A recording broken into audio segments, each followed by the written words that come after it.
Hey, wrestling fans, welcome to the One Wing Wrestling Podcast, where we help you navigate the complex world of pro wrestling, bring you the best matches, world-class wrestlers, and news you can count on. At One Wing Wrestling, we bring the elite to you. My name is Krishna and joining me, as always, is Mr. Bill Cutbush. Bill, how's it going? It's Snowmageddon, dude. It's Oh, yeah. Snowmageddon. Snowmageddon. Yes, Yeah. the storm that's hitting us right now that I look outside and I'm like, yeah, it doesn't look terrible. I mean, I've heard that, us Torontonians complain about this stuff a lot, and we really don't really get much. So No. Well, we're supposed to get like 15 centimeters I know overnight, but I mean, so what? So, 15, 20 centimeters, something like mm, that. I don't know. Like, I mean, we always get more snow than you guys do. Like, I mean, I'm looking outside and there's snow on the ground and it's coming. Like, I mean, it's not coming down crazy, but it's consistent. yes, Um, yeah, no, yeah, snow. I it is like snow. snow. I hate snow. I could live in a not necessarily tropical, but definitely warmer climate. It would be a really hot place to live though, where I Where's hear the that? air is super dry. Where's that? Phoenix, Arizona. Arizona. Yeah. Yes. Because tonight on One Winged Wrestling, as everyone knows by now who listens to us, we will be predicting and reviewing tonight's episode of AEW Dynamite, which, we'll see what's going on. We'll see what the matches are, see what we think of them, try to find out if there's anything on that card this week after last week's, we can call it a 3-star AEW Dynamite. Yeah. We'll see if there's anything on this show that actually reaches the all important Omega level, which even Kenny Omega couldn't reach last week. Yeah, I mean, like the only thing I could think that would ever reach Omega level, looking at all this stuff, is Tony Khan's announcements. Depending on what it is, that's either going to be the worst announcement in the world, or it could be an Omega level announcement. It could be like, hey, Kenny Omega's signed on for another 10 years, and I'll be like, yep, Omega level right Yep, there. exactly. He signed on for 10 years. Will Ospreay's coming in at the end. Yeah, That would something be like it. that. It would be epic. So, yeah, the tonight's Dynamite comes to us tonight from Phoenix, Arizona at the Footprint Center. And why don't we get into it then? Let's do it. Tony Khan's important announcement. Just to add some context, Mhm. this is what he said to the Phoenix New Times today about that announcement. They asked him what it was. And of course, he said, wow, well, I can't tell you right now, but it's something I'm very excited about and it's great for the company. So is it like Leo Rush is coming back? Is that what's happening right now? Leo Rush is busy in New Japan right now, so Yeah. This sounds like it's pertaining to like a Ring of Honor or something like that. Some show maybe, like maybe he's gonna maybe he has a TV, something TV related he wants to mhm. announce. That's the only thing I could think of right now. This doesn't sound groundbreaking. This isn't like this is way too early for Forbidden Door 2. So because you wouldn't announce Forbidden Door yet because you got Revolution coming up, right? So Mhm. it doesn't make any sense. Um, yeah, this just seems like again another Tony Khan. He's probably gonna come out and say, "Hey guys, we're turning one of our again, as I said yesterday Yeah. or the day before, we're turning one of our YouTube shows into a weekly program." Or maybe Rampage is moving to like a different time. I don't know. I have no idea. I just feel like whatever Tony Khan hypes anything, it falls flat, right? So Even if later on it turns out to be pretty cool, like I Swerve hope so. Strickland, right? Yeah. I So, hope I'm wrong, yeah. and I hope he's actually downplayed this one a bit. Yep. But judging by his track record, it's not the greatest. So Yeah, and I I'm mean, even yeah, acquiring Ring of Honor, that was an overall positive for the it company, I think. was But it it was it just wasn't that big a deal, like, okay, you got Ring of Honor. Yay. yeah, it's like you got Ring of Honor because it's funny you mentioned that. Um, March 3rd, 2022 Mhm. is when he made the announcement he acquired Ring of Honor. It's almost 1 year since he acquired Ring of Honor, and he's done basically. Let's be real; those small like pay-per-views aside, he's done nothing with Ring of Honor. Mhm. Okay, so Yeah. so this is why I'm like I Yeah. don't. It's not that I'm saying he can't do this anything good. It's just that from what I've seen so far, it's like you make an announcement and do something with whatever you're doing, right? I don't want to hear like, hey, this is going to happen. And then it's a year from now, we're kind of like, oh, so whatever happened to that announcement, right? Yeah. Yeah, I'm very curious. What I'm hoping is that he's announcing tonight that Aussie Open is officially signed as the first members of United Empire to be part of the AEW roster. Oh, I think that'd be fantastic from what you said the other day. It was in terms of that they did match by match appearances, which still shocked me. Why not? If they're available, if you can sign them, why not sign Oh yeah, them? I know that to me that would be like the biggest news of the night, and to have them there and continuing to represent the United Empire. Yeah, yeah. It's funny. I've seen so many things that people, obviously rumors of things that could happen tonight, right? Obviously one of them was like, Kenny signing. Actually, it was someone actually had Kenny leaving to go to WWE. I'm like, no, that's not a fit for Kenny. Like, if you had said Kenny's going back to New Japan, I'd be like, yeah, okay, that makes more sense. But like, no, he does not want to anything to do with WWE. But like things such as Switchblade, obviously, that's something that's up in the air, as we all know. Switchblade, CM Punk, all these little things, right? But as Tony clarified, it's something to do about the business, right? So I'm assuming it's something like related to either Ring of Honor. He said it's great for the company.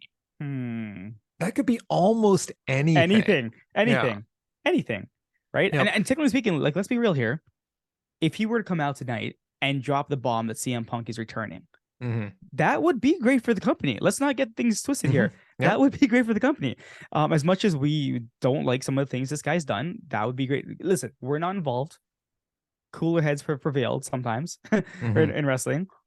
So I never count anything out. Hey, Bret Hart rejoined WWE for a while after Owen Hart, right? Yep. So, stranger things have happened. Never say never in wrestling. And if the rejoining is done well, amends are made where they need to be made and that kind of thing, I have zero issue with it at all. Same. Wonderful welcome back, right? It's if it's just kind of forced on a business thing that kind of rankles me a little more, but it's not my problem. It's not my business to deal with it. You know what I mean?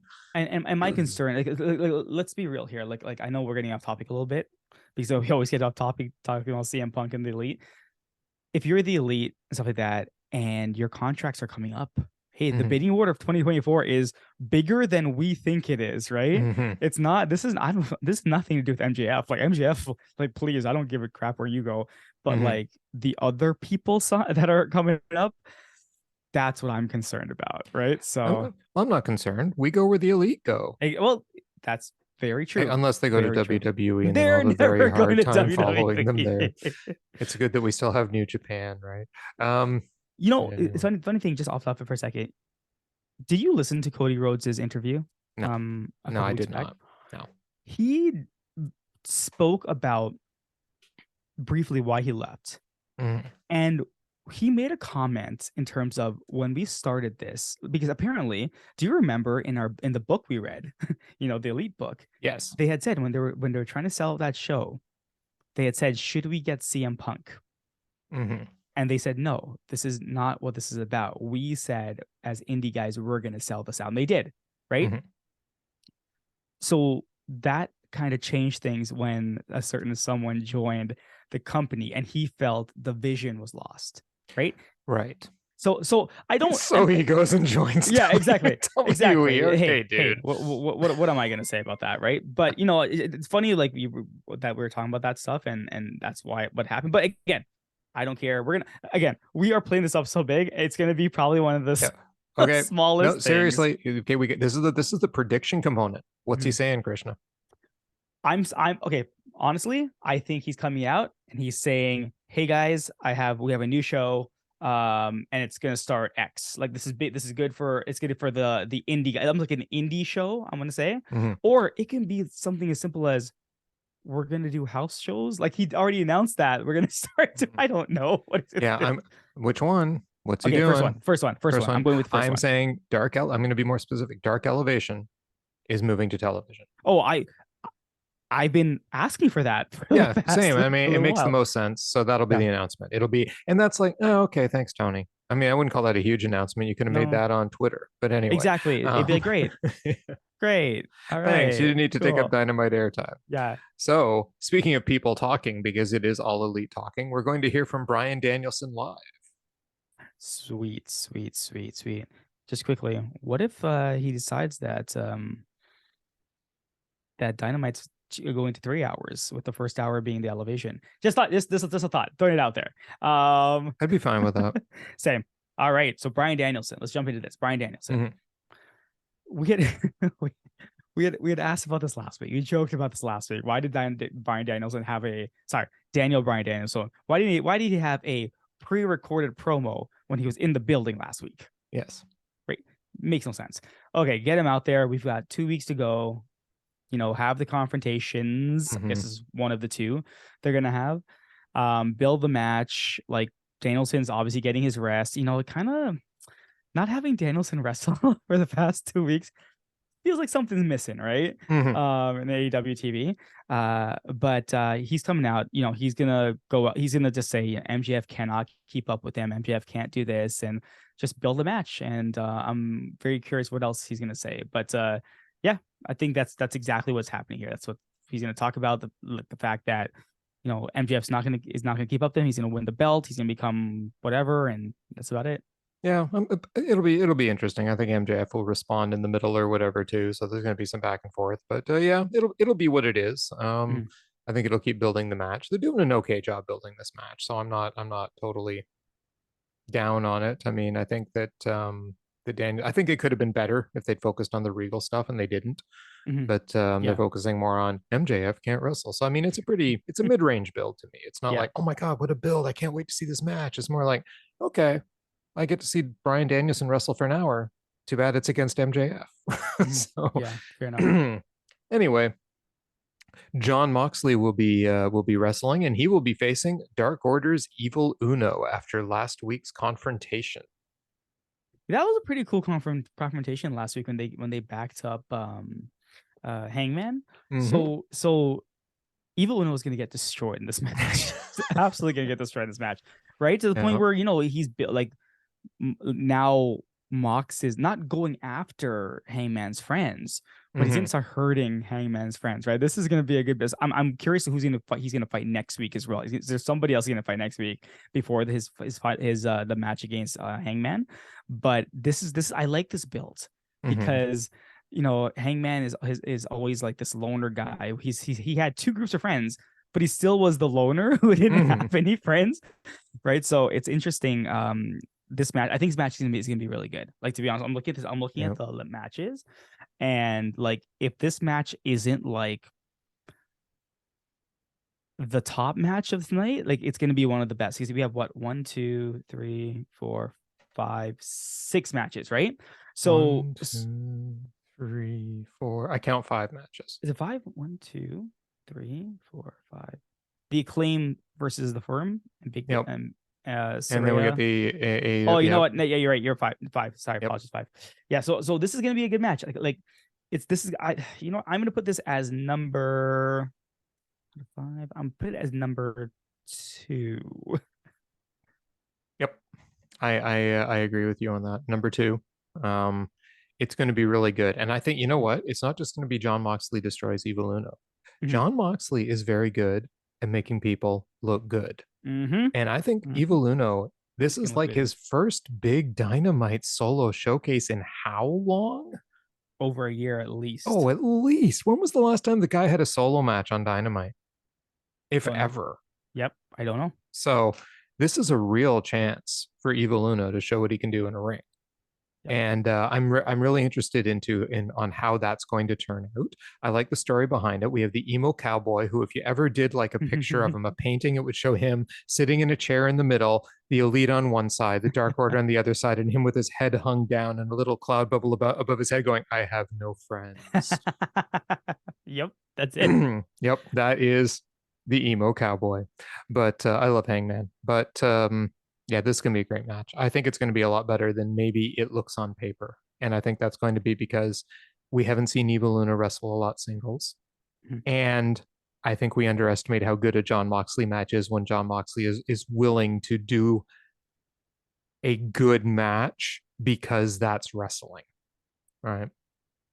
So Agreed. then we have Sky Blue taking on Saraya. So I'm going to slot this one in at number 5. Sorry, number 4 above the last one. Just because I think Sky Blue's gotten better. This again is pushing along a storyline, right? So that's why I'm always giving it points for that. Is that it's continuing a storyline, which is building to the pay-per-view, which is going to be the outsiders versus like Britt and Hater and whomever it needs to be, like the OG crew. So Sky Blue's gonna get destroyed in this match. She's gonna get beaten down.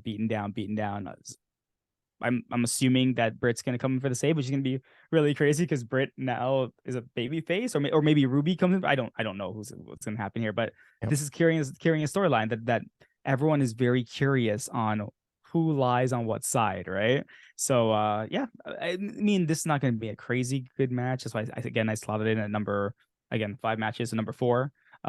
So yeah, that's it. Yeah, I'm torn between putting this 5 or 4. It's tough. It's tough. Well, I have my 5. That's why. Yeah, yeah, I'm gonna marginally say 4 because I think that Saraya, this is gonna be a chance for her to actually show a decent singles match, in a match where it's she might not be as rusty. Sky Blue has been getting better. So I'm gonna, you know what, I'm gonna go with, even though something in me saying 5, I'm gonna say 4. I've got a feeling this could be a train wreck, depending on Saraya. True. So let's hope. This is going to be, for me, this is very much a Saraya beating another homegrown talent so she can paint an L on them. I'm not quite as hyped for it, I think. I'm like, I don't really think much is going to come out of this. I hope I'm wrong. I hope that it's more what you're talking about, that we're going to see who's going to come out and who's going to do what and move the storyline. But then, like, Ruby was left kind of solo last week, right? And now what?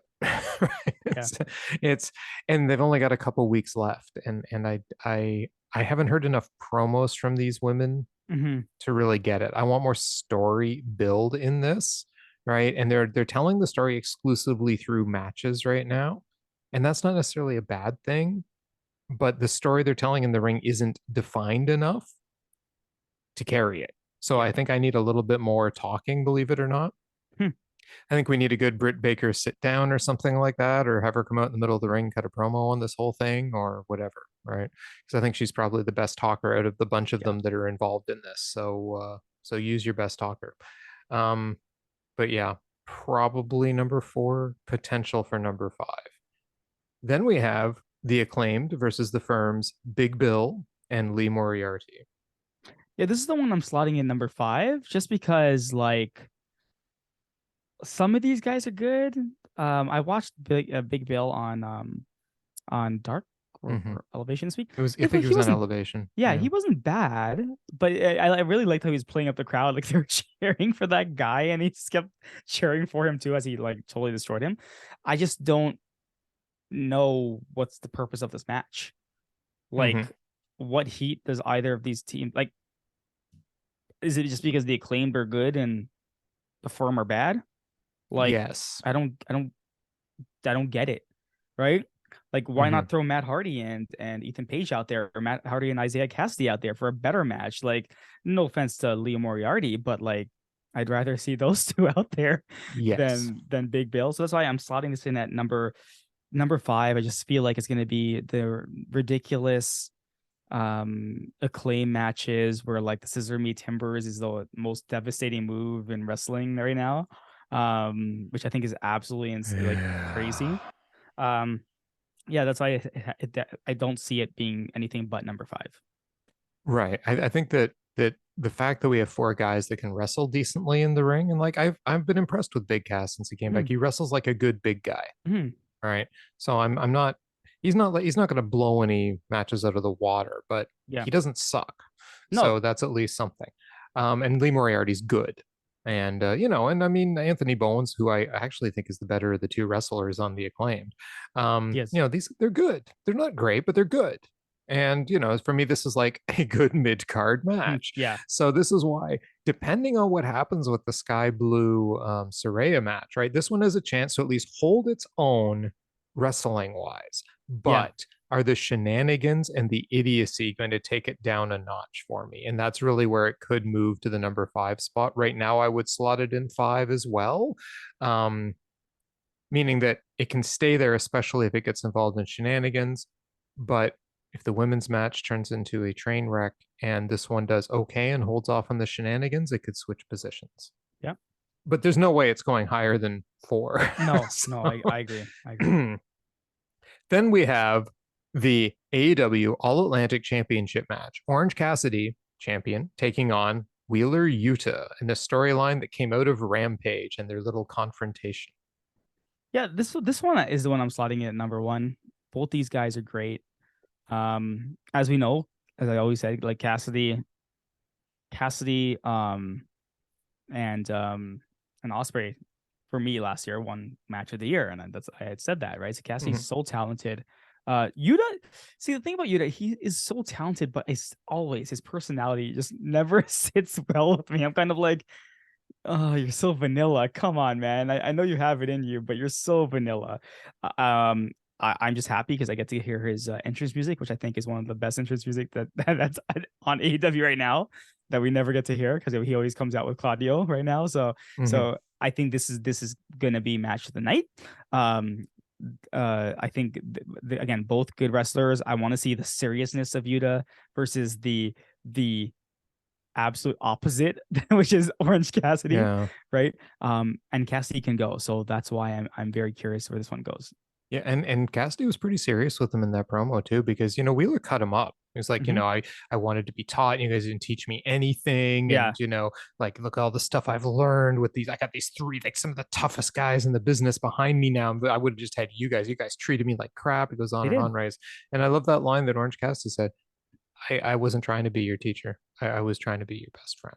Oh, yeah, that's it, right? Yeah. See, but that's Orange Cassidy, right? Yep, exactly. It's gonna be an interesting match. I think I said it's gonna be, I think, the match of the night, but we'll talk about the other one after. Yeah, no, I think it's gonna be match of the night too. How could this not be match of the night, right? You got, like, doesn't matter what I think of like Wheeler, and he's better than he was, and he's got lots of time to improve. Yes. So Wheeler Yuta, yeah, okay, so he's kind of mediocre on the mic still. Orange Cassidy is Orange Cassidy. He's one of the best. But these guys in the ring, damn. And there's a good story coming into it too, and I'm intrigued as to how they're going to tell it. I like that they did the callback to Wheeler Yuta leaving the best friends for the Blackpool Combat Club. That was good, right? That's good, like kind of calling back to the past. You're not forgetting your old rivalries, right? Yeah. So there's actually kind of a reason for this match too, right? I mean, it's kind of out of nowhere, but I'll take it. Yeah, same. Then we have the Revolution Tag Team Battle Royal, one of 2 Battle Royals going on this week. The second one, I believe, is on Rampage, if I'm not mistaken, or is it next week on Dynamite? It might be next week on Dynamite. Okay, well, it's coming up anyway. It's not this one. This one is a classic Tag Team Battle Royal, which I assume means all teams start in the ring together. But the teams are Butcher and Blade, Trustbusters, Tony Nese and Ari Daivari, the Firms, Jeff Jarrett, and Jay Lethal. We have 2.0 from the Jericho Appreciation Society. We have the Best Friends, Trent, Baretta, Chuck Taylor. We have Dark Order's Alex Reynolds and John Silver. The Faccion, Ingobernables, Roosh and Preston Vance. Top Flight, Dante and Darius. The Lucha Brothers. And we have, and last and most definitely not least, Aussie Open, who I'm cheering for, Kyle Fletcher and Mark Davis. Yeah, so I see 3 teams potentially winning this, right? Like, I'm obviously Top Flight because they're on top right now. No pun intended. I was about to say. No pun intended. Lucha Brothers, their return was it last week or the week before? Well, anyway, their return recently. They are one of the original who joined AEW, and they're amazing. So, like, why not? And the other one is Aussie Open. So I don't think this is just a one flash in the pan kind of Aussie Open is just here for this match. I find that very hard to believe. So I think potentially Aussie Open's winning this match. Now, my only concern is like if I'm one of these tag teams in the back room, where it's kind of like, you're there every week in and out, and then suddenly these guys come in and they win. I would understand. Yeah. I would understand the bitterness that may happen. But hey, there may be bigger plans. Like I am very curious. Like that comment was made last week. Open the forbidden door. Bring whoever else you want in here. I don't Mm-hmm. care. Was for a reason, right? So Mm-hmm. so the fact that suddenly Aussie Opens it now part of this. I think something's in the works, right? So I Yep. have a feeling Aussie Open's winning this match. I would love that. Knowing how they book AEW, I really doubt it's going to Yeah. happen. But there are some other ways you could have this match go where that's okay. Say, for instance, you know, the Lucha Brothers eliminate Aussie Open, and then they come in and they cause the Lucha Brothers to get eliminated. And now you build up a feud for a little while between Aussie Open and the Lucha Brothers. I would be totally down for that. And Oh, then yeah. Aussie Open doesn't have to, go on and compete at the tag thing or whatever. You could have this even as like a buy-in match before the show. Right, Yeah. Lucha Brothers and Aussie Open, or just put it Yeah. on Dynamite next week or whatever. Yeah. Have them build up a feud, have some singles match. I mean, Kyle Fletcher can freaking go, and Mark Davis, he's the kind Mhm. of like strong guy that can move. Yeah. So I mean, Will Ospreay said one of the best tag teams in the world today. They're right up there with the Lucha Brothers. They're right up Mhm. there with the Young Bucks. They're right up there with FTR. So yeah, it's I think that they could come out of this with all kinds of stories. When a battle royal is done right, you get a Mhm. number of stories coming out of it from all angles, even independent of the winner. So if they do this right, you introduce Aussie Open and you have something big happen with them during the match anyway. Yeah. Who do I actually think is going to win this match? Dark Order. Oh, I hope so. I would love I Dark Order to win I this match. actually, because they fit that other match. Yeah. I think they fit that four-way because they're disposable Yeah. and they can wrestle. And they've explained the whole why it's not a trios because Evil Uno's facing John Moxley tonight too, right? Correct. Yes. So So, and the trios belts are, House of Black's kind of evolved in those right now. So yeah. you don't need them to be a trios right now. They can do tag and singles. So I Cool. actually think when I looked at this lineup, I went, ooh, I think the Dark Order is going to be the ones to go to the pay-per-view. It's kind of their time, It right? is They their have, time. I yeah. don't So disagree. I think the Dark Order is winning this match. We shall see. There's a lot of really good teams. I mean, we're counting out, Roosh and Preston I know. I Vance. know. We're counting out the best friends. We're counting out, Top Flight's not winning, blah, blah, blah, right? Yeah. But my heart wants Aussie Open. I'm going to choose Dark Order. Hmm. I mean, it makes sense. I mean, a Aussie Open, um, Lucha Brothers match for the pay-per-views actually doesn't sound that bad actually. So, I mean, why not, right? Like this, you're right. Mm-hmm. Like they could start a feud by eliminating somebody Mm-hmm. right from this tournament. Yep. Hmm. And bring them in as representatives of the United Empire. Yeah, Yep. exactly. That's it. Yep. That's it, right? Ooh, that's interesting. I like Mm-hmm. that. I like that a lot actually. I should be Um, booking AEW. we should. We definitely should be looking at AEW. And this match, like, how I like fun matches like this as well, right? So this one, slotting it in at number 3, Mm-hmm. um, is me just being kind of like cautious because sometimes these matches get out of hand and they don't really work that well. But if done right, like if you have fun with this match and all these people they can go, like you have a dark horse that can potentially steal the show, right? Mm-hmm. Depending on what they come up with. But it's gonna be tough because you're going up against Mox, you're going up against Yuta and Cassidy. But I'm not saying, hey, 1 to 3, like numbers 1 to 3, those can easily change. Yeah, I Easily think for, change. for a battle royal to beat out actual singles matches and, Mhm. and quality singles matches, it's got to be all about the stories, Yeah. right? Yeah. And if they tell the right stories, like you just said, yeah, it could be there. But I suspect it'll be number 3 as well. Or So maybe. Yeah. anyway, but why don't we go find out if we're actually right? Let's do this. Okay. As always, we will be back, but it will seem like we were never gone. Talk to you soon. And that was, in fact, AEW Dynamite. And it came to us, as I said earlier, from the Footprint Center in Phoenix, Arizona. We had Taz, Excalibur, and Tony on commentary. And we start off with Orange Cassidy taking on Wheeler Yuta for the AEW All Atlantic Championship. Now, Orange Cassidy offers his hand at the beginning for a handshake, but Yuta goes for a slap, and it's on. Now, the opening part of this match was interesting. They had this solid high speed sequence, lots of quick pinfall attempts, great wrestling exchanges. They were going for like fancy pins. Orange Cassidy used Yuta's own seatbelt against him for a near fall, and Claudio Castagnoli comes down to the ring at this point. And he goes up. Yuta comes out. He slaps Yuta and tells him, "This is Blackpool Combat Club. Show him what that means." I mean, and that's the story. This flipped a switch in Yuta, and he gets back in the ring and just goes after Orange Cassidy, bites him, lariats him down, hits a top rope tope suicida before throwing him into a rail and then into the timekeeper table. The crowd is booing, but the passion, Yuta suddenly, like out of nowhere, all of a sudden he's a totally different wrestler. Claudio just leaves. He's like, "Okay, I did my job." He leaves. Yuta continues the beatdown outside the ring. Orange Cassidy puts his hands in his pockets back in the ring, but Yuta just keeps chopping him, and Orange does the soft kicks. Yuta elbow smashes him. Orange Cassidy hits a drop kick, and a comeback starts until Yuta catches him with an atomic drop coming off the rope. You get this great flurry of moves from Yuta that results in Orange Cassidy being sent to the floor again.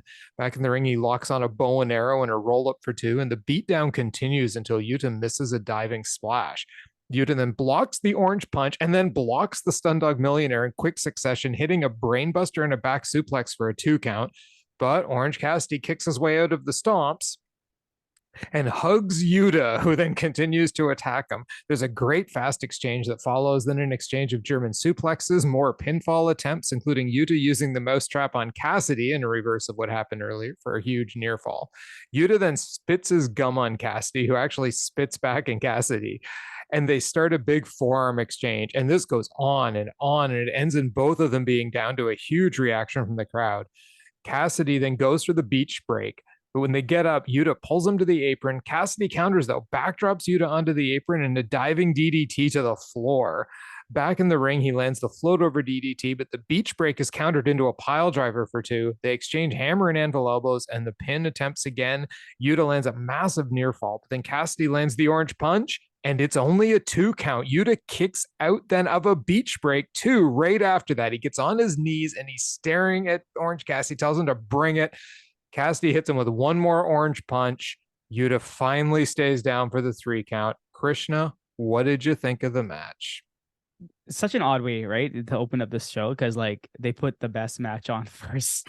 This match was great. Everything about this match was great. The story they told, the intensity of Cassidy, and the weird thing is that throughout the match, sorry, Cassidy, I meant Yuta. Throughout the match, Cassidy was just trying just to be Yuta's friend. Like he doesn't want to like hurt him in any way. Like even the fact where he gains the upper hand, and instead of like attacking him, he hugs him in the middle of the ring. Like he picks him up and hugs him. It was such a good match. Like both these guys. That you're right, that flip that Claudio kind of flipped on Yuta, the switch, it was pretty cool, and it was kind of weird because the minute that happened, like Yuta was now the heel, right? Cassidy was total face of this match. Like Yuta just kept going and going and going. The really weird position that the Blackpool Combat Club are in, because like Mox, everyone just loves Mox. Like Mox can do no wrong in people's eyes, right? But the problem with Cassidy and Castagnoli is that Cassidy keeps saying Cassidy, Wheeler and Castagnoli, is that they can be booed, and they will be booed depending on who they face, right? So for example, like this was a really cool way of like showing Yuta's intensity. Like, it was really good in the match. The match was so fast, it was so intense, and these guys just tried to beat the crap out of each other, and at the end of it, Cassidy won, but like the story continues, right? Because again, Cassidy, it comes back to Cassidy just wants to be friends with Yuta, nothing more. but Yuta just he can't let go of what happened to him, what they did to him, right? Well, to a point. I mean, Claudio came out at the I end, know, you and know. demanded him. Cassidy Yeah, does the yeah, hug. Yuta's looking at yeah. him, but then Castagnoli comes out and says, Yep, "No, and says Yuta, here now. now." Yeah, Right? yeah. So I it's wonder, interesting. there might be a Hmm. little more story Hmm. going on there, right? That was a very interesting kind of Yeah. you do what I say moment, right? Yep. Yep. And yeah, it was interesting. Look, I loved this match. Hmm. Absolutely Hmm. loved it. The storytelling was impeccable. Even the part in the match where they did slow down during a break, right? Where he was beating Cassidy on the floor, leaves him there, makes him get up, beats him down to the floor again, makes him get up, right? It all made sense in the context of the match. So it wasn't a bad slow spot. It was a slow spot designed, first of all, you'd have clearly played the heel in this match. Hmm. And that was fine. Right, it worked, and these guys both looked amazing. Yuta just looks so strong, refusing to stay down, kicks Yep. out of the orange punch, kicks out of the beach break. Right, it took all those moves to take him down. But then Cassidy, his resilience in this match was insane too. Right, both these guys looked like $1,000,000 at the end of the Hmm. match, even though Yuta lost the match. It Yeah. told the right story from beginning to end. There was never a dull moment. I bit on some of those near falls. Right, I'm like, because they could put the belt on Yuta. Why not? Right. So I actually Yeah. legitimately bit on some of those Yeah. near falls. I Yeah. was like, crap, are they going to put the belt on him? And yeah, so I mean, I was right into this. I mean, this to me is a clear 4.5 star match. It was Yeah. just And so yeah, good. and you're right. The story it tells is like something I've always complained about is like, yeah, the Blackpool Combat Cup, they're cool. I like Yuta in it, but I don't love it. Right? Yuta's this young, fresh faced kind of guy. Like you want to Mhm. get behind, you want to cheer. And yeah, he was wasted on in Best Friends. He really was. But if he was to ever rejoin the Best Friends in the way that Orange Cassidy played out this match, I would be all for it. That would be so cool to see him back, like in a better role with the Best Friends, like maybe Mhm. teaming with Cassidy and stuff like that. That would be epic. But man, what a match these two put on! What Oh a yeah, no, match! this was great. I don't think that's gonna. Well, I mean, he'd have to get over the whole "you replaced me with a You clown." with the clown, a literal. You replaced me with a literal clown. Clown.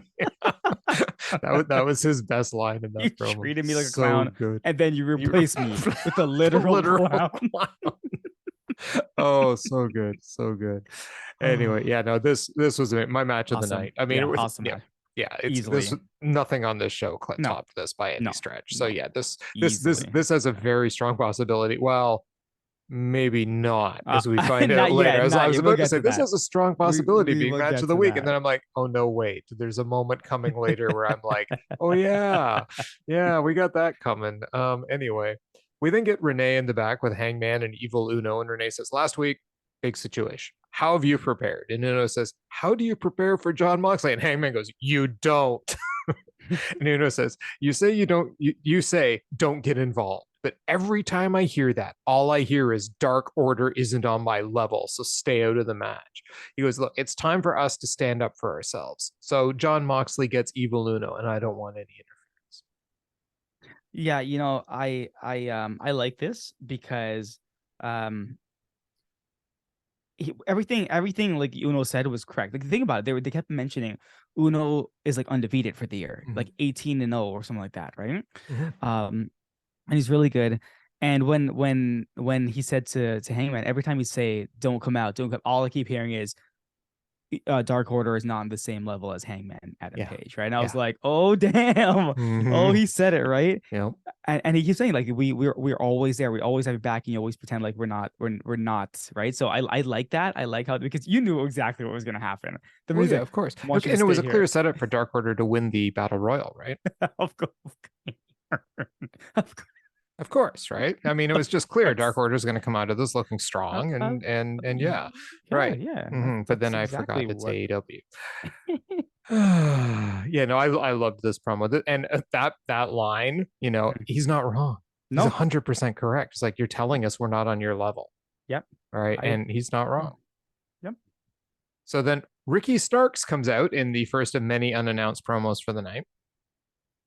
And he says, these last few months he's dealt with the JAS. Chris doesn't want a rematch. He accepts that. He's moving on. He has an open challenge for a match at Revolution.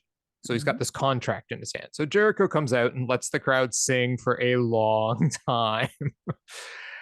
He says Starks is baiting him. Starks isn't done with him until Jericho says so. Starks' career highlight was beating Jericho because it'll never happen again. Starks isn't at his level. Good luck with the open challenge. So then Peter Avalon comes out. Oh, and you know why I love this? Because this never happens when there's a real open challenge. And I want it to happen when there's a real open challenge because Jericho has the line coming up and I love it. So Peter Avalon comes out, Jericho looks at him and gives him a Judas effect and walks to the ring. He tells Starks, look, this is what happens when you have an open challenge. And I'm like, but no, it's not. There's always some big guy that comes out of the back. I'm like, this is what should happen. All those guys who never get on TV should all be lined up in the back every night waiting for an open challenge to happen, right? So I mean, Peter Avalon, good on you. You were actually waiting for an open challenge to happen. I mean, where's Ryan Nemeth, right? Yep. I mean, where's like, Bear Country or whatever they're calling themselves now? Why aren't they coming out for open challenges, right? Like all these poor guys in the back who are always stuck on dark and stuff. They should just be waiting for all these dudes to have open challenges all the time and be accepting them. Anyway, I loved that. Hilarious. Yeah. Stark says, though, so Jericho says, maybe I should take the match. Stark says he expects interference. Why do you need the JAS? They always come out. I expect them to come out. But you beat 2 world champs on one night. I know you can do it alone, and I believe you can beat me one-on-one. And Jericho says, look, I can beat you one-on-one. I'm the best. I'd sign it, and I would put in a little clause that says the JAS would stay in the back, but I don't have a pen. So Starks gives him a pen. And Excalibur says a line I was kind of thinking, but not quite, because it just said, never before has bureaucracy been so exciting. I'm like, yeah, okay, sure. Jericho signs the contract, adds JAS stays in the back. He says, be careful what you wish for, Ricky, because nobody outsmarts the Ocho. And Ricky's got this like look on his face like, dude, I just did. All right. So anyway, this is like for me, and I'll tell you what I think after. You tell me what you thought. Yeah, no, I had fun with this. I actually bit on the I'm over Jericho thing because I was like, oh, is Starks gonna challenge? Is Hobbs gonna come out and challenge Starks now? Because that was never really resolved, right? And then when Jericho's music hit again, I was like, wait, what's going on? Is he coming out? And then when Freddie Peter Avalon came out and just got smoked, I couldn't stop laughing.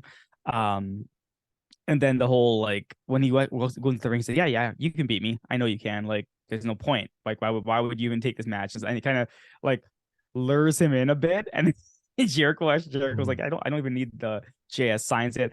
And they'll smirk. I'm like, yeah, okay, this was okay. I like this. This was fine. It was set up a match, and I'm it's going to be a one-on-one match. So I'm very interested in seeing how that match is going to play out. Oh, no, it's not going to be a one-on-one match. Oh, see, here's the thing. Starks thinks he's outsmarted Jericho, and he's right, and that's why I love the booking here, because we actually have a babyface that's smart. And he manages to legitimately outsmart the heel and get him into signing a contract. That's smart, right? And also, it makes your babyface look intelligent, and you don't want to get behind a moron who gets outsmarted by the heels all the time. Mensch WWE booking. But in this case, you actually have a smart babyface who pulls one over on the heel. But Jericho's really smart, and his line at the end too was, yeah, the JAS will stay in the back. That doesn't mean he can't get help. That's true. That just means the JAS is staying in the back. It's very literal. It could be anybody else. Yeah. They don't have to be a member of the Jericho Appreciation. He could get Hobbs, for example. That's true. Yeah. So, I thought that line was very interesting, right? Yeah, I'll put down the JAS can stay in the back. So who's really outsmarting who? I liked this. So then we get a promo vid for the tag team battle royal. Every team has a little short promo except one. I actually love these kinds of things, right? I mean, my favorite line was Chuck Taylor. I'm mad. I don't know why I'm mad. But I'm mad. Yeah, no, that was funny when they're going through everyone and kind of giving them a quick little snippet. And yeah, the Chuck Taylor one just was hilarious because him and Trent are talking at the same time. And he's like, I'm just mad. I don't know why I'm mad. I'm like, oh, it's so ridiculous. This is Yeah, some yeah, old school wrestling stuff, dude. I mean, I love seriously. it. Do you I remember thought when it they was used to do this in funny. like WWF in the 80s and Oh, stuff? It was so good. it Like I was, loved it. They'd have like a big setup match and all the guys in the match would get to cut a little promo. All right. yeah, And it was great. And I that was wish they good. would do more of this stuff with this kind of thing. So yeah, no, this was good. Thumbs up to this, and Chuck Taylor doesn't know why he's mad. Then we get the Acclaimed versus the Firms, Big Hmm. Bill, and Lee Moriarty. Max Caster's stuff. Let me know if I missed anything. Mom jokes, masturbation jokes, Enzo jokes. That was it. That was That it? was it. Okay, Yeah. yeah, I'm pretty sure I got it all this time. Lowest common denominator stuff. There was a sign in the audience. Maybe you can explain this one to me. Sell the Snyderverse to Netflix. Yeah, so as you know, WB fired Zack Snyder. They don't want to Yeah, continue his Snyderverse. right. But there were rumors that potentially Netflix can take it over, but that makes no sense because WB has rights with HBO Max. So why would they sell their DC entity to Netflix to make the Snyder? It doesn't make sense, and that was a stupid sign. So yeah, I didn't think that was even possible considering they're going to be making it's more not. DC It's not. stuff. It's And so 100% the not. license clearly lies with someone else. Anyway, that would be like telling Netflix to make more Marvel stuff. Yeah. Yeah. Hey, Yeah. Netflix, yeah, sell Daredevil back to Netflix. No, it's never Yeah, gonna it's happen. not, no. Anyway, there's a decent lariat backbreaker combo from the Acclaimed. I Mhm. mean, but this was a pretty good basic tag team match. There was a slight advantage from the Acclaim to start. The Firm takes control, works over Caster in the corner. The Gunns came up the ramp, but forgot to use music again for an actual distraction. Max makes a hot tag to Bowens, who wrecks Moriarty, but Big Bill takes out Bowens, and then shenanigans with the Gunns as they go after Billy. Doesn't help the Firm, though. Big Bill gets thrown to the ring post, mic drop on Moriarty, and it's over. And I would just like to point out for a guy who makes a lot of dick jokes, Caster certainly likes doing hip thrusts.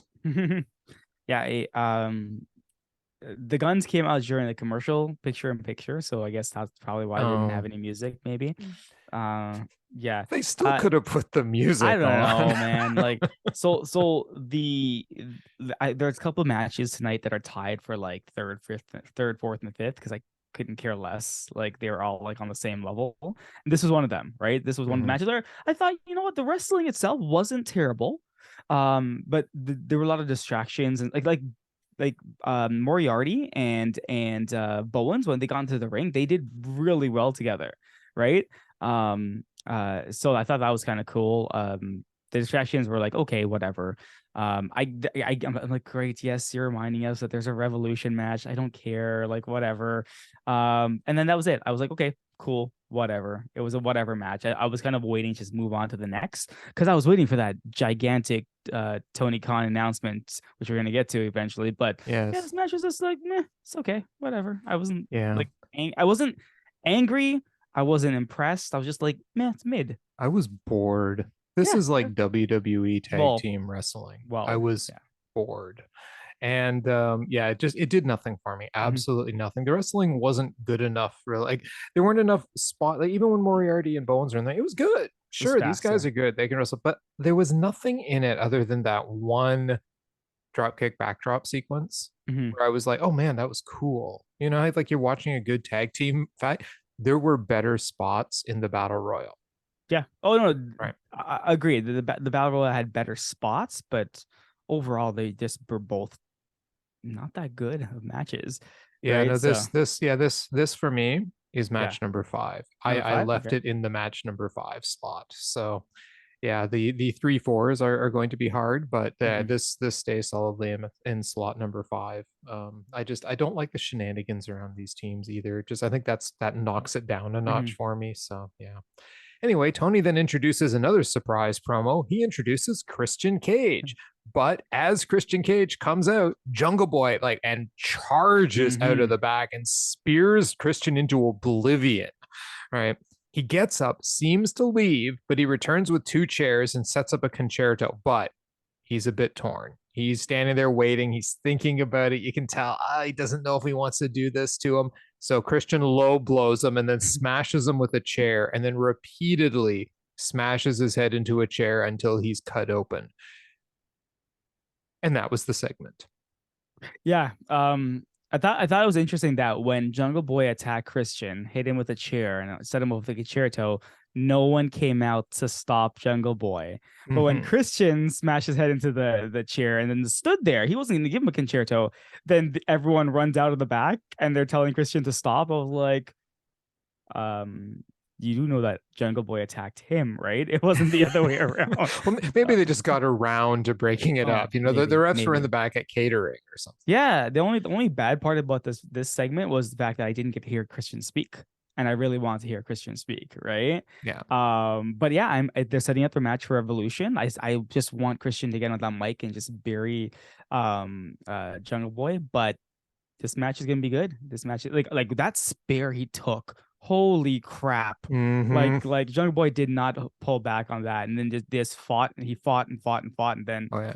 he just the delay Yep. cost him, right? It was the second hardest out of nowhere shot of the night. So yeah, no, it was something else. And I loved this. I absolutely loved it. So look, we were talking about this yesterday, right? Mm-hmm. This is a match, no belt, great story. Yep. All right. I am into this match. I Same. want to see these two guys go at it. I want to see how much they're going to beat the crap out of each other at Revolution. So, yeah, this is going to be great. I am down for it. Jungle Boy has shown a lot of aggression. Christian has shown himself to be Christian. Mm-hmm. And you're right. The one thing that's missing is that epic Christian promo before the match. Yep. Got to hear that too. Once that's into, we're set. So, yeah. Thought we were going to get that tonight, but we did Mm-hmm. not. We get a quick Wardlow and Samoa Joe video recapping Wardlow's talk last week. And I realized what the problem was last week when I saw this recap. Wardlow needed to get out of the chair when he went to threaten Joe. You don't threaten a man while you're sitting comfortably in a chair. He needed to stand up. I realized that was part of the problem of his presentation is he's just sitting in a chair threatening him. Anyway, then Joe says, of all man's great follies, delusion is the biggest. He took his hair to show that, I'm not a man to be messed with. The biggest mistake you made was to step back in the ring with. Yeah. And that's it, right? Like, I mean, Joe just shows up Wardlow even by acting so calm, right? And I can't wait for this match. I know Wardlow's gonna win, but I really want Joe to win this match, right? But Yep. They're building Wardlow's character back up, and yeah, this is gonna be this is gonna be a hard hitting match. Like, will it ever top the Wardlow versus Darby Allin? Maybe not. But yeah, it could be interesting. I'm very curious on how this match goes. Did you mean Joe versus Darby Allin, or were you I meant talking Joe Wardlow? versus Darby Allin. Yes, not Wardlow. Wardlow hasn't faced off against Darby Allin as far as I know. So yeah. Yeah. Yep. Joe versus Yeah, Darby no, Allin. I agree. I mean that it's got a long way to go to beat that, but I mean they've set this up okay. I mean they've given Wardlow a reason to fight. I wish they'd announced it before Joe actually cut his hair off, but they're putting a bit of story into it, so and it's not too late. So I'm looking forward to it. I'm actually there's a Wardlow match that I'm not going, oh my god, can we skip it? There's only one match on the pay-per-view so far that I'm like, can we just fast forward it? We'll get to that later. Skye Blue versus Saraya. They recap Ruby Soho last week, being caught in the middle. Skye Blue got no entrance. I'm not sure how. I mean, what did she do? She must have run to the ring So during the Joe I was promo. gonna ask you that because the minute they said that Jungle Boy got beaten up and they're like, let's recap what happened last week, that was a minute.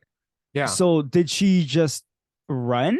Or Yeah, she was must there have just jogged to the yeah, ring. or is there a delay that they just caught up with, right? Like, hey, we're back because they had to do that really, really fast. Zero entrance. She was there because when Saraya's music hit, I was seeing it too, and I was like, but someone's in the ring already. Is that Skye Blue already in the ring? So no, she weird. must have just bolted down there. Like, I don't think they had any standing time. So yeah, anyway.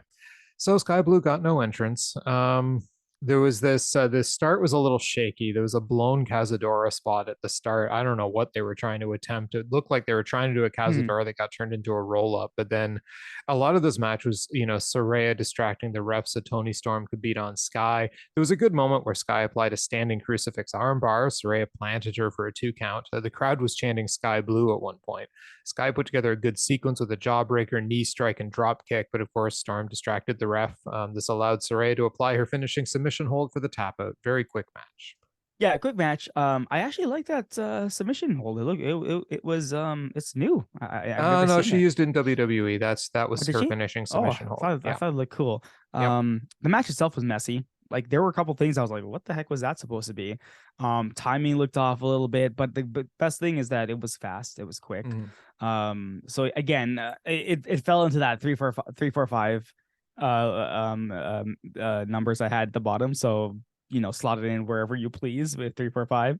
But yeah, it like again, it ends and they're doing the NWO stuff, and I'm like, Yeah. okay, I see. We're just kind of doing the same thing, and the story still hasn't progressed. No, the only progression they made, because like you said, they go to paint Skye blue. Hater and Mhm. Baker run down for the rescue.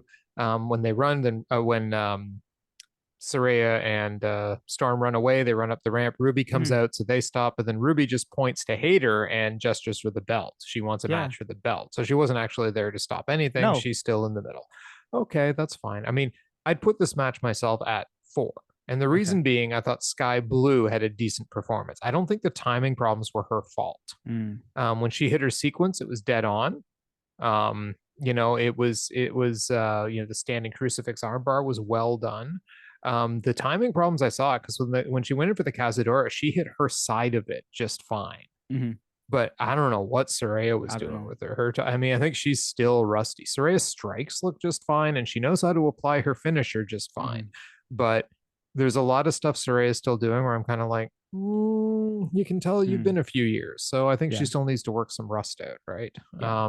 I can't remember what she used to call that finisher though. It would be the page something. Mm. Um, anyway, yeah, so this would be like, but I don't know what they're doing at this point either. Like the Same. story was just not really progressed until we get a short promo later, Yeah, which exactly. still doesn't It really doesn't progress progress the anything. story.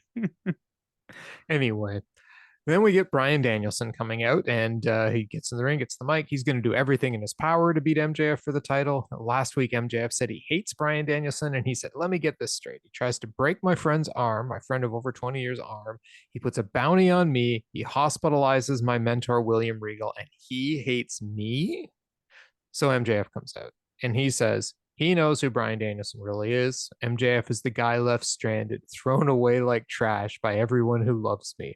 His dream girl convinced him not everyone's bad. He proposed. She left him. There's a you deserve it chant. He says, I'm unlovable. The only thing I have is the title that keeps me from killing myself. But everyone loves and respects Bryan Danielson, and he has a family. He takes it all for granted.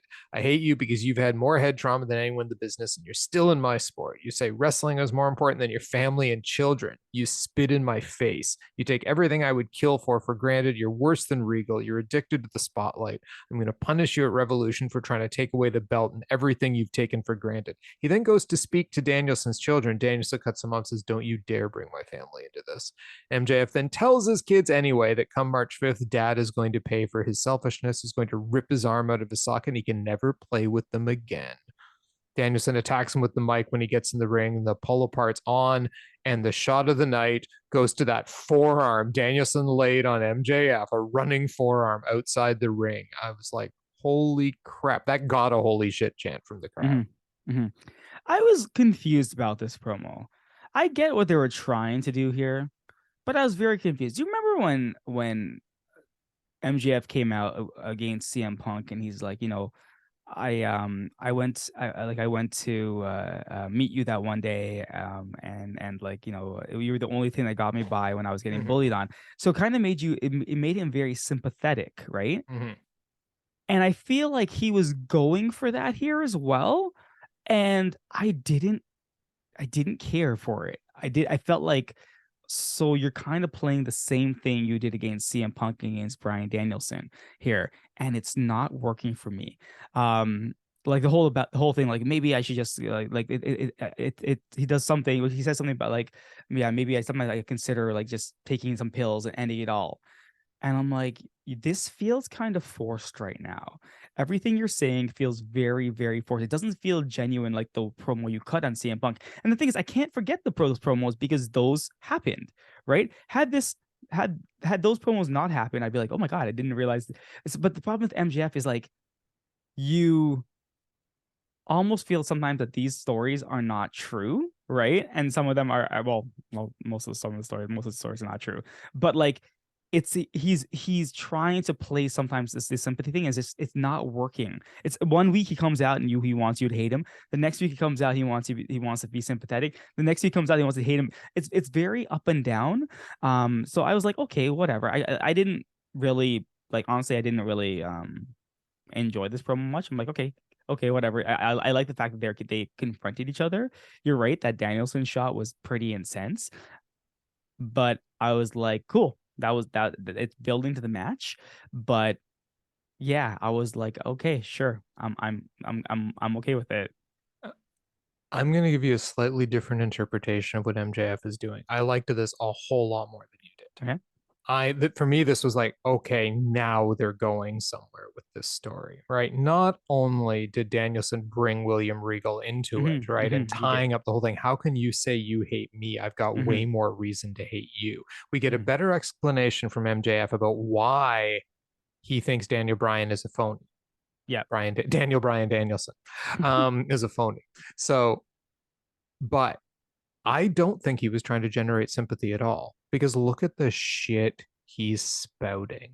This isn't, oh, I had like when he was doing it with Punk where it came across as real emotion. You're right. You know why you're thinking this sounds like phony bullshit? Because it's meant to sound like phony bullshit.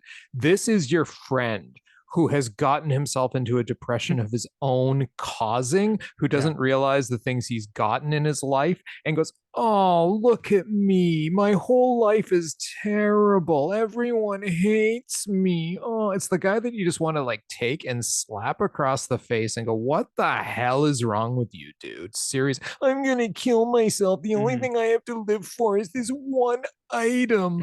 I mean, whiny bitch. Just whiny bitch, right? That's what he's going for. And that's why we hate it. Right. That's why it sounds disingenuous because it is. And he's playing it perfectly. He is playing that whiny bitch, friend, relative, whatever that most of us have out there at some point in our life who's like, wah, look at me. He's the Prince Harry, okay, of this. Wah. Ouch, Prince Harry. I don't know if you saw the South Park episode, but oh my God. His new book. Oh, I've totally blown this whole thing off the rails now. Sorry. Okay, to bring it back to wrestling. Oh, if you haven't seen that South Park episode, seriously, it is so funny. Anyway, no, but MJF is like that whiny rich kid who thinks his whole life freaking sucks ass, even though he's got everything in the world. And it's all his own fault if he's losing stuff because he can't look himself in the mirror and realize it's his own behavior. And he's playing it perfectly. And it's the perfect foil against Danielson, going after his family, going after his kids with just enough venom in it. I'm blaming you for all my own shortcomings, so I'm going to take it out on you. Never mind that that's how Danielson makes his living to support his family. Well, I don't know how much Brie Bella makes. She probably makes a pretty damn decent sum of money too, but you know, whatever, they both support their kids. So I don't mind the going after the family angle so much. It's gonna, like, I just kept thinking to myself, dude, Danielson is going to kill you. He's gonna have an hour to just beat the living hell out of you, right? So I actually went, I'm more into this now story wise. Good job, guys. Good job. That's it. Okay. Fair enough. Hayter and Britt Baker are backstage with Tony, and Hayter says Saraya thinks she can destroy the women's division here, everything we built. But you know, she's only lost one match since she came back, and maybe she deserves a title shot. But you know who else does? Ruby Soho. She's also been fighting hard since she came back, so she thinks both women deserve a shot. Doesn't know which one to give it to, so she just wants to have a three-way now at Revolution. Yeah, which we saw was coming anyways, right? Was this not coming anyway? I guess. I guess. I kind of thought it was going to be a singles match, but okay. No, I thought, yeah. For some reason I thought it was a three-way to begin with, and I was like, oh, are they now announcing this? But yeah, it's fine. I mean, I actually thought it was going to be Tony Storm versus Hater versus Soho. I thought that was the match, but I guess the curveball was Saraya.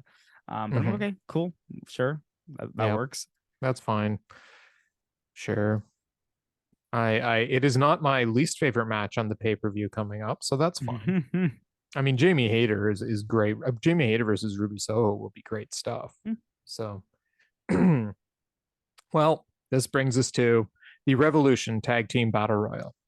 Krishna predicted Aussie Open as the winners of this Battle Royal. I predicted the Dark Order as the winners of this Battle Royal. We both created many interesting, go back and listen to our prediction segment if you haven't. We both created many interesting fantasy bookings coming out of this Battle Royal.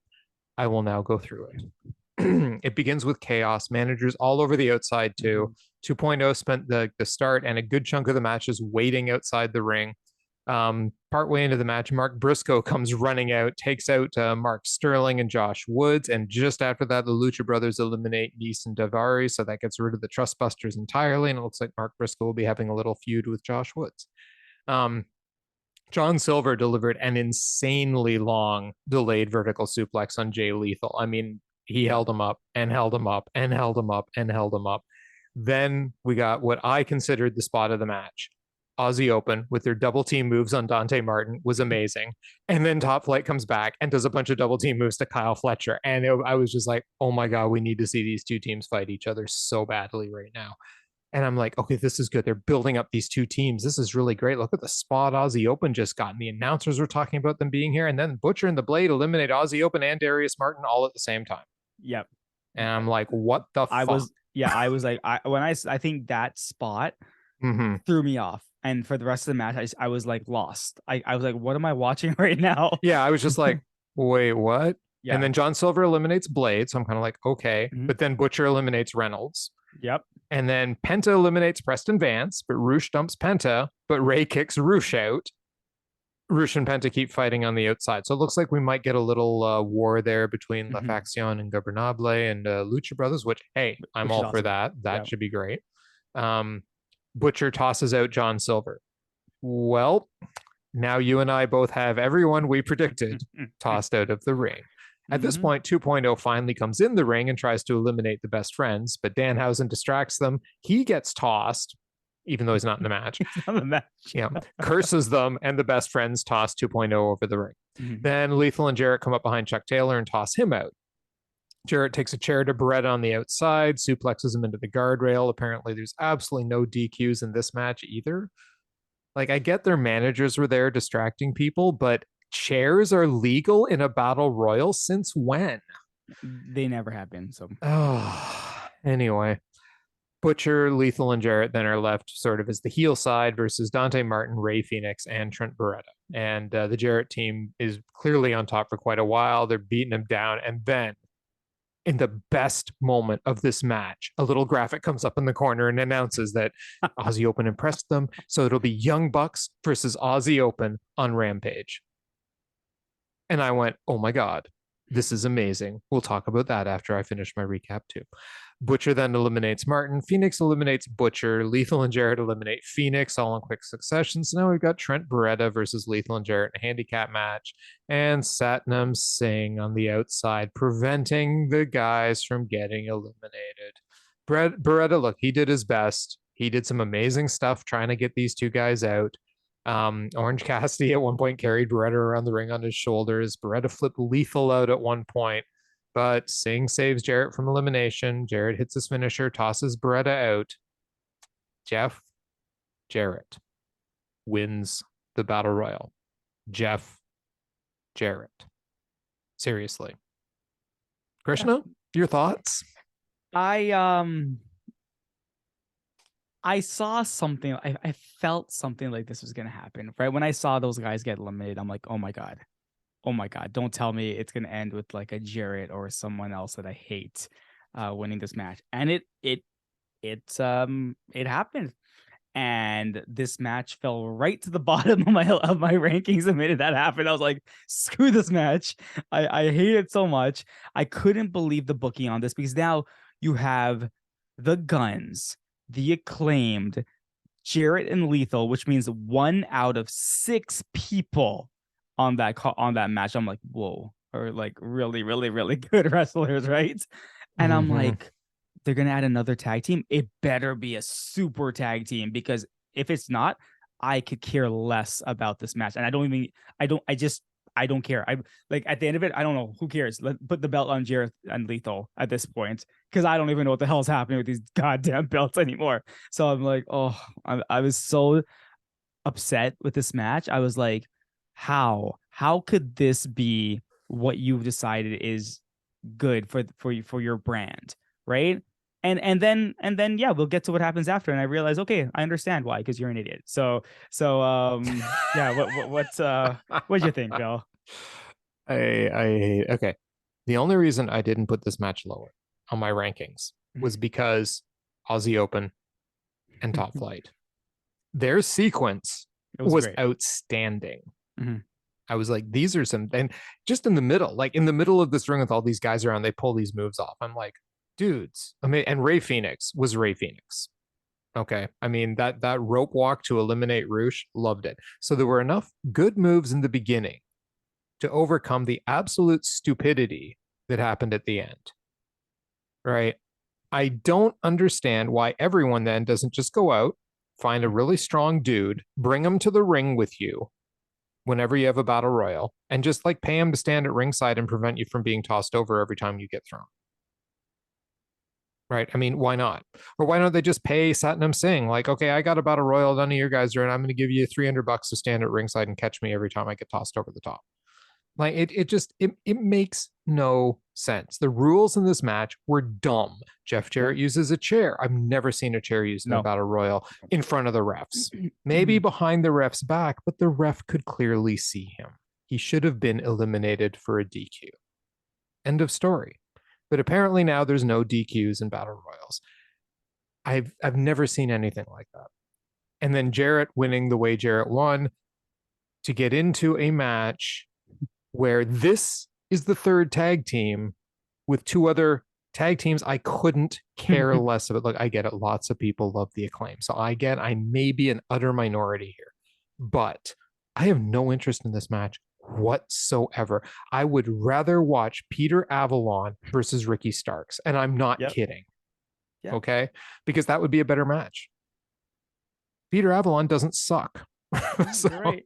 So, you know, he'd probably do a pretty damn good job against Ricky Starks. And I would rather see that match than this. I mean, I'm legitimately sitting here going, can we just fast forward this match? We watch Revolution save ourselves 20 minutes of time that night or something. Can't see you're wrong. Oh, that third tag, you know, the third tag team's going to be who? Matt Hardy and Isaiah Cassidy. And they're good. But they're going to be they're going to be lost in a comedy match. Yeah. That's all this is going to be. It's going to be a comedy shenanigans pile of crap bullshit match. That's all this match is going to be. Yep. Now we talk about palate cleansers. This is like, you know, this is like when you want to cleanse your palate by taking your two fingers and ramming them way down your throat and vomiting everything out to cleanse your palate. Yeah. I hate this. I hate this. I hate this. We have a tag team division where we have on Friday, buried on Rampage, the Young Bucks taking on Aussie. Okay, how hyped were you when you heard that announcement? That was really awesome. When I saw that, I was like, wait, where'd this come from? Aussie, I was literally like, Bill's loving this right now. Bill's absolutely loving this right now. Yeah, I was like, holy shit. And I mean, they're to me, they're almost jumping too far ahead in the story too fast. Like Aussie Open and the Young Bucks should be facing each other later. Aussie Open also needs to win that match. And then we get the flag. Aussie Open is all elite. And still part of the United Empire. But they never mentioned the United Empire tonight. They mentioned they came here from Australia. Yeah. They didn't mention, and they weren't wearing their United Empire armbands either. No. So that makes me a little bit sad inside. They were still wearing the green and black. Yeah. But yeah, that makes me a little sad. I'm kind of hoping they'll keep it up, but who knows? But to me, that was the best part of the Battle Royal. Then we get a House of Black promo. Malachi Black says, they're all, of course, in the back with the blackness around them, standing in shadows. And he goes, thousands of people say the same thing we've been seeing. There's a problem in this company. It's time for us to address and eradicate that problem so the voices can be heard. And Brody King says the house will bring a firestorm to purify the landscape of AEW, and they'll build a house on the cinders of the foundation. And then Buddy says, but before that, we would like to discuss your status as World Trios Champions face to face. That was kind of cool. But yeah, before Revolution, we want to discuss your status. So that's awesome. It's about time these guys do something because I have no clue what the heck they're doing. Oddly enough, Malachi Black on an interview recently said that he's enjoying his creative freedom in AEW, but he says just remember his creative freedom means he brings an idea to Tony Khan. Tony Khan puts his input, and like let's say QT Marshall puts his input, and then something happens. So he's like, just to remember, right? I am enjoying my creative freedom, but there's always a but, right? I'm glad that they're challenging them. I'm very curious how they're going to challenge what they want to do a face to face with the Elite, and the Bucks are fighting as well on Rampage. Very interested how this one's turning out, but Aussie Open leaves the Bucks laying. House of Black shows up. Let's have our face to face. We'll see, because I was wondering, like, where's Kenny?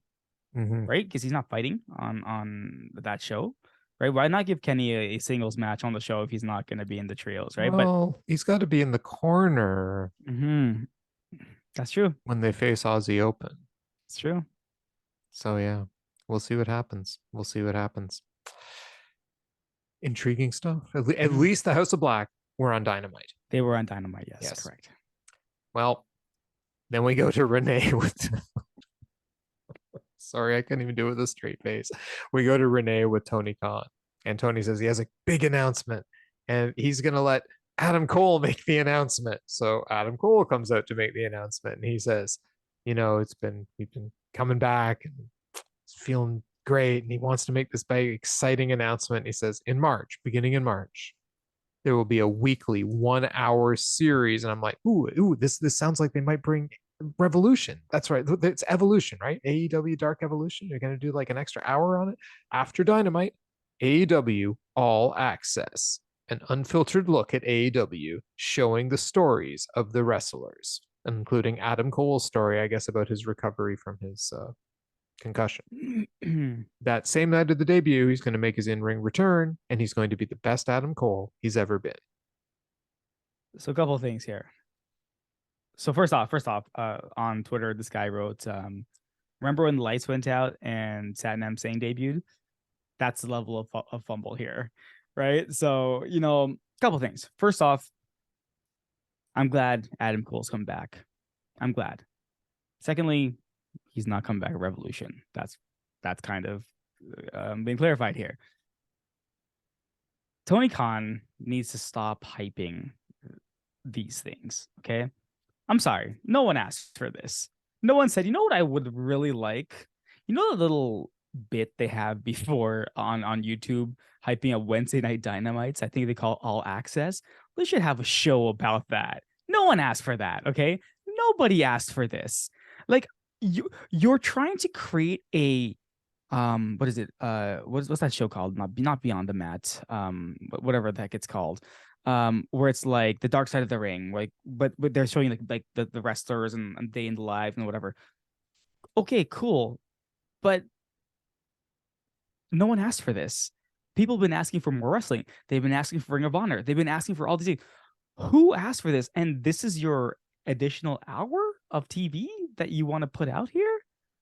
I just feel that this is a misstep again by Tony Khan. And part of me, I'm like, when he said it, I was like, or when he's like, I'm gonna pass on to Adam Cole. Adam Cole came out all happy and he says it. I'm like, yeah, I expected this actually. I don't know why I expected this.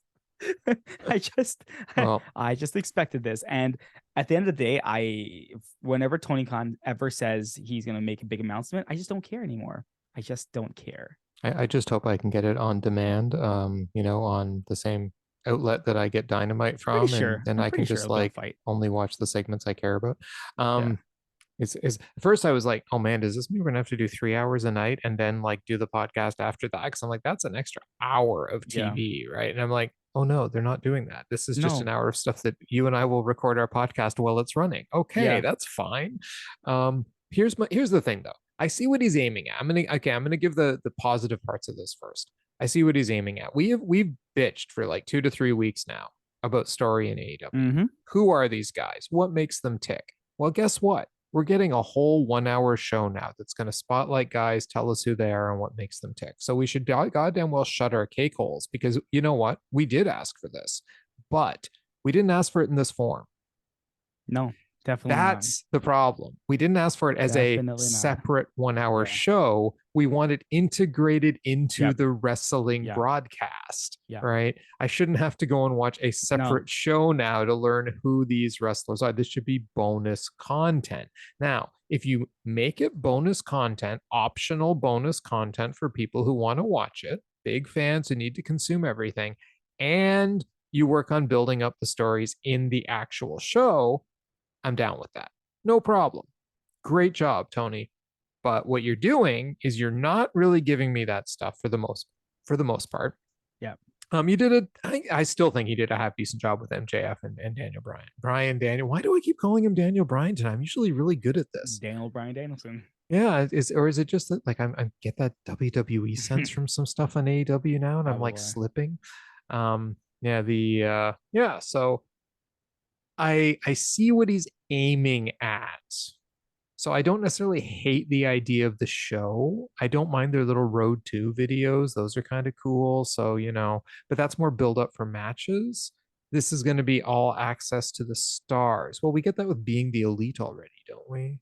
We do.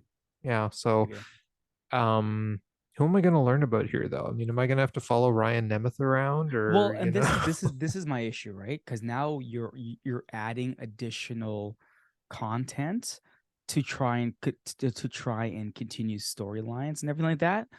Are you expecting fans who really want to watch your main shows to then tune into this and to tune into Dark and to turn into Elevation and Being the Elite to try to catch up on all these little Easter eggs and everything that they need to know?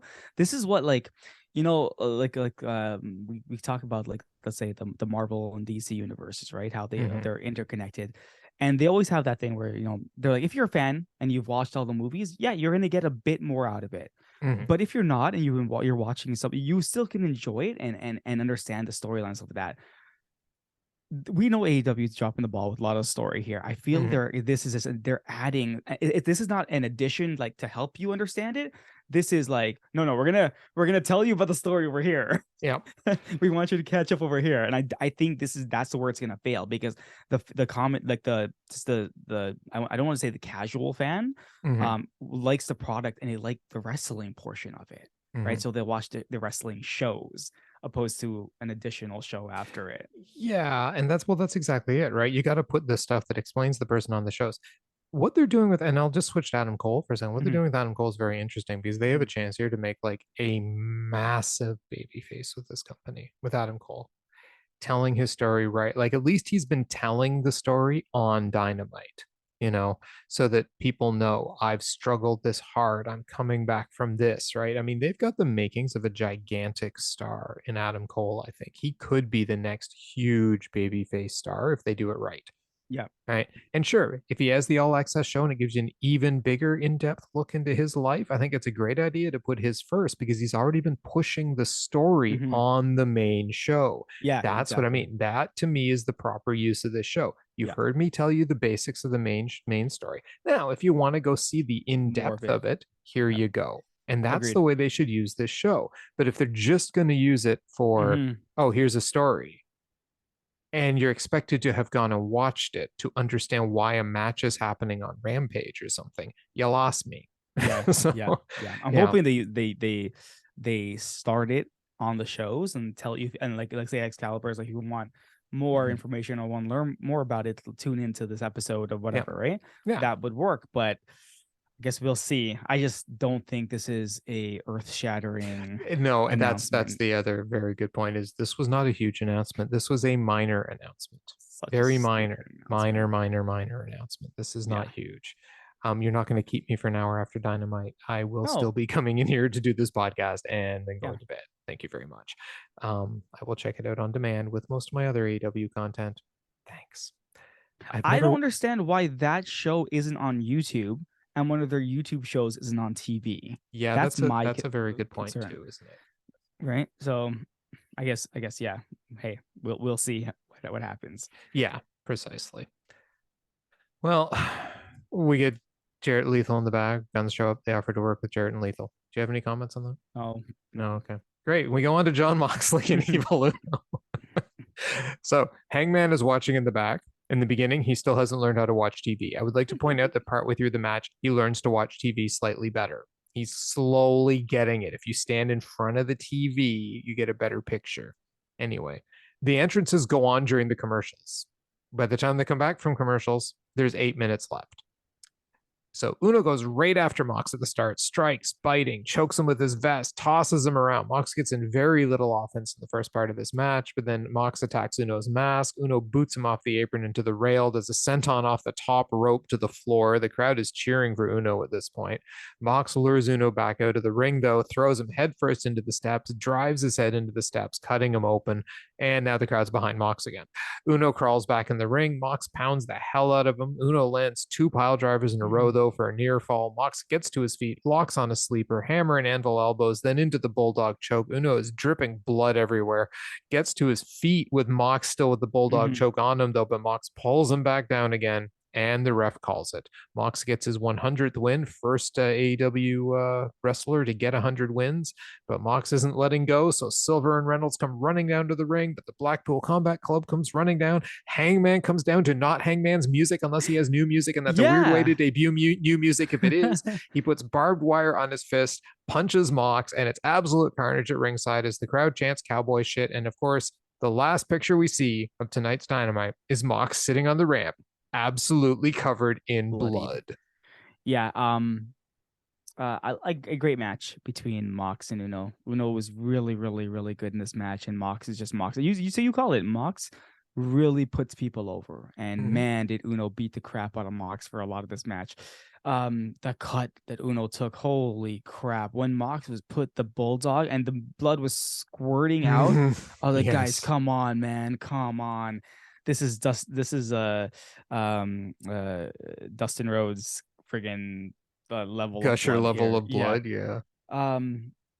It's funny that you mentioned like Hangman run. Like I thought it was funny that Mox wouldn't let go, so the Dark Order ran out. Was Hangman not watching the TV right beside Uno the entrance? told him not to come out. That's true.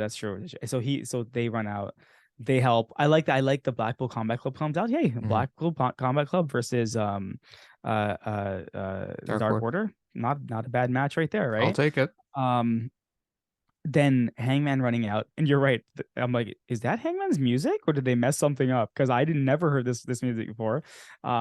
He comes out and he wraps his hand in the barbed wire and punches Mox, and I was like, I'm like, either Mox did a really bad job in blading, or that was real barbed wire punched into his head. And I want to believe that's real barbed wire punched into probably Mox's was. Mox was more than willing to take that. Because you see like the indent, and I was like, oh my God, what the hell is that? Like, this match was already hyped up, right? Now Mox, now Hangman is fighting for his friends on top of everything. I'm telling you, man, Hangman's winning this match. There's no way Mox is winning this match at Revolution. Hangman's gonna win it, and he's winning it because, again, Hangman is a babyface, and he's one of the biggest baby faces that AEW has, right? So he's gonna win this match. Like, it's weird that the Blackpool Combat Club are the villains here, like they're the bad guys. But I love it. I think this was such a good story that told, because we knew exactly what was going to happen, but the way it played out, the way that like Uno was able to come back and back and back, and hey, he really put a show on for everyone. Yep. Oh yeah. And it took everything out of Mox to choke this guy out, and like, oh, that scene of the blood just squirting. Apparently they were saying on when they went off air, the crowd was chanting Uno. So he got an ovation. Oh yeah, no, he was spectacular in this match, absolutely spectacular. But like, I knew he had it in him, right? Yeah. Like he's a great wrestler, and I mean, going up against a guy like Mox, and Mox is just like, he's such, I don't know, he's like the MVP of AEW. Oh yeah, 100%. Right, and the way that he put him over, the way that he just like took the beating from him for so long, and then like still manages to get the victory on him though, because he's just that tough, right? And like that's cool. And then just vicious at the end with leaving it on. The fight at the end was good. I'd love to see Blackpool Combat Club versus Dark Order, right? I can definitely tell you that Mox would be saying to Heyman, yeah, go ahead and hit me with the barbed wire. That's cool. Oh Just give me one God. good shot with it. Oh, So, oh, I know. I I mean, was like, look, no, guys, stop it. we're talking about a guy who jumped into a death match to take the place of another guy wearing shorts into a ring littered with broken, shattered glass tubes. Okay. And had glass embedded in his entire body during Yeah. that match. So, yeah, he's a little nuts. And yeah, he'll have no problem taking one barbed wire punch to the Oh no, head. So, yeah, definitely it's not. Jon Moxley. He is what he is, That's but I right. love the guy. Anyway, so that was Dynamite. Did anything reach the Omega level for you tonight? So, I don't know if it reaches the Omega level, but I really, really, really enjoyed that Cassidy and Yuta match. I thought it had so many different levels like in it that it went from a wrestling match to just a beat down. And I love the story it told because again, it just they can go in any direction they want and it works. It Mm-hmm. works, right? Because now you have Yuta who's torn between the people Yep. who accepted him, I'm going to quote accepted, versus the ones that, as Cassie said, who just wanted to be his friends, right? Yep. They didn't want to teach him anything, and maybe he looked at it the wrong way, right? So I really liked the story that came out of that, and I really liked, and the match was absolutely outstanding. So you know what, I'm gonna go out here and I'm going to say that I'm going to give that first match an Omega level rating based on everything that encompassed it, like the match, the story it told, and where it can go in the future. I think it's set Mm-hmm. up so much good stuff, right? Remember, this is what we're begging for. We're Mm-hmm. begging for story, and now we're getting it. I'm not going to complain about it, right? This was a fantastic setup. I thought these two young, like think about these two young wrestlers in AEW put on such an amazing show, stole the night basically, and Mm-hmm. AEW knew what it was doing. They threw that match on first because they knew it. Nothing else was gonna like the Mox match was great. It was Yeah, yeah. great, Yeah, right? easy number two. Yeah. Yeah, easy number two. But they knew they were going like peaks and valleys, right? They were going into some valleys. Well, So they booked them, right? They must not have they thought of did. them as that big a valley, right? They did. So yeah, so I'm gonna put the Yuta and Cassidy match on the Omega level for this week. 100%. It's got everything. Yeah. Story, Yeah. in-ring story, out of the ring story, really solid wrestling, storytelling in the wrestling, right? I mean, this is the kind of thing we watch wrestling for. Right, right up to that last, like him kicking out of the orange punch, then kicking out of the beach break, Yeah. and just like, come on, bring the last orange punch. Like, if you're gonna take me down, you gotta put me down to stay, right? Like, it's that same kind of thing that Osprey did with Omega at the end Yeah. of their match, right? I Yeah. mean, not quite at that level, but still good enough for this to be Omega level. Agreed. This was a really great in-ring performance, like you had said. Orange Cassidy being Orange Cassidy, giving him the hug when he could have Yeah. done the comeback, keeping his hands in the pockets and still Mhm. wrestling like that, even though you're just smashing him and chopping him, right? And he's just like, no, this is how I wrestle. Yeah. I'm just not going to do it, right? Not going to engage.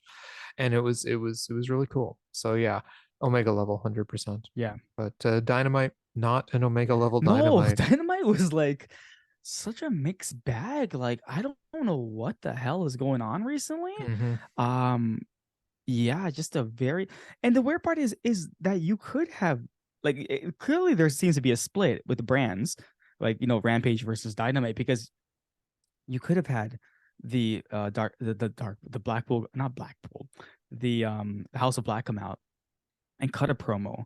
Like yeah, I like their vignettes, but like they could came out, they could have done Mm-hmm. anything, they could have beat up somebody, but you didn't even have that. You're building these guys up, and all you're giving them are these like little promo things.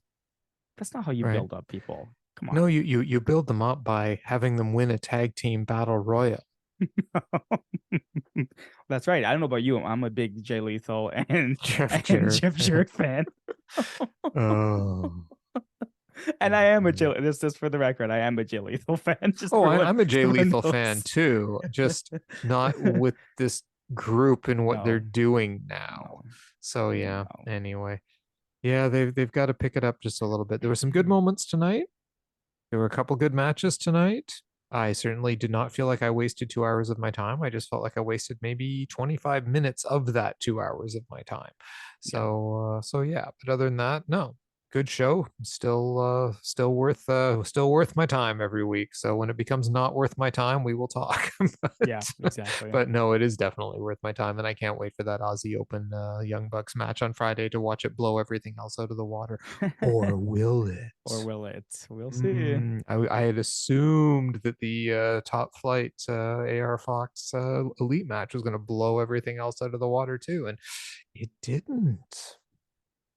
Well, we will see. But then again, Aussie Open's a better team than Top Flight, so we shall see. Anyway, that on mentioning the Elite, that's my terrible segue, guys. So don't mind me. As the great one always says, goodbye, everybody. Mwah, and good night. Bang. Jeff. Good night. Jarrett.